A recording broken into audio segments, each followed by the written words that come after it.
Thank you for being a part of the fight to end hunger in Oregon. This video is a quick guide for keeping perishable retail donations safe during pickup, transport, and receiving. This video does not cover donations of prepared food from hospitality establishments such as restaurants and cafeterias. If your organization accepts this type of donation, please talk to your regional food bank or the Oregon Food Bank compliance team for guidance. Before we talk about picking up donations, let's briefly review some food safety basics. Perishable food must be kept cold at all times to minimize the growth of bacteria that could cause foodborne illness. Perishable food must be stored, picked up, transported, and received at 41 degrees Fahrenheit or below. Food that has been held above this temperature for even a short period of time can become unsafe and must be discarded. Because raw meat can easily cause contamination with other foods, Feeding America and Oregon Food Bank food safety rules prohibit receiving, transporting, storing, or distributing meat that is not frozen solid. Okay, let's move on to pickup procedures.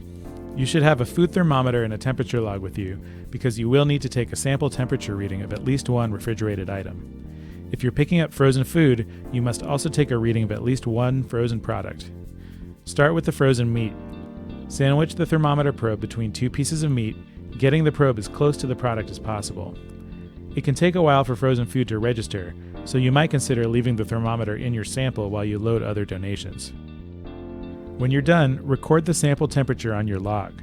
You can leave meat that reads higher than 32 degrees Fahrenheit at the store to continue freezing and pick it up next time. However, meat that reads above 41 degrees Fahrenheit should be rejected entirely. Let's move on to the refrigerated product. The most effective method for taking refrigerated product temperature is with a destructive core sample. This involves inserting the thermometer's probe into the product, waiting at least 20 seconds, and recording the temperature.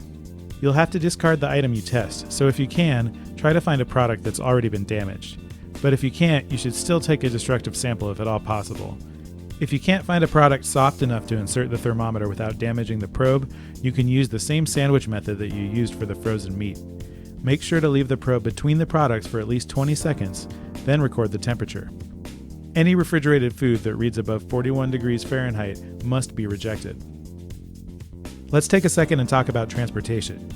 Whether you transport perishable donations in a refrigerated truck or in your personal hatchback, there are steps you can take to keep food safe during transportation. If you're using a refrigerated truck, you should keep all frozen items together, and you might want to cover them with a freezer blanket as well. If you're using a non-refrigerated vehicle, pack perishable foods in ice chests or under freezer blankets. Limit your drive time to 30 minutes or less, and in the summer, try to schedule your transport time for the coolest part of the day. The last part is receiving procedures. Once you get perishable donations back to your food bank or agency, you need to move them into active refrigeration as quickly as possible. But first, you need to take another round of sample temperatures. Randomly select refrigerated and frozen products to test and record the temperatures on the log. You must discard any refrigerated food that reads above 41 degrees Fahrenheit. Product that has been too warm for any length of time puts clients at risk of illness and must be thrown away. If you're using a refrigerated vehicle, check and log the box temperature reading before unloading the product. Remember, time temperature abuse is the biggest risk factor in retail pickups. Your commitment to proper temperature control and documentation is a commitment to keeping our clients safe. That's all for now. Thanks for watching.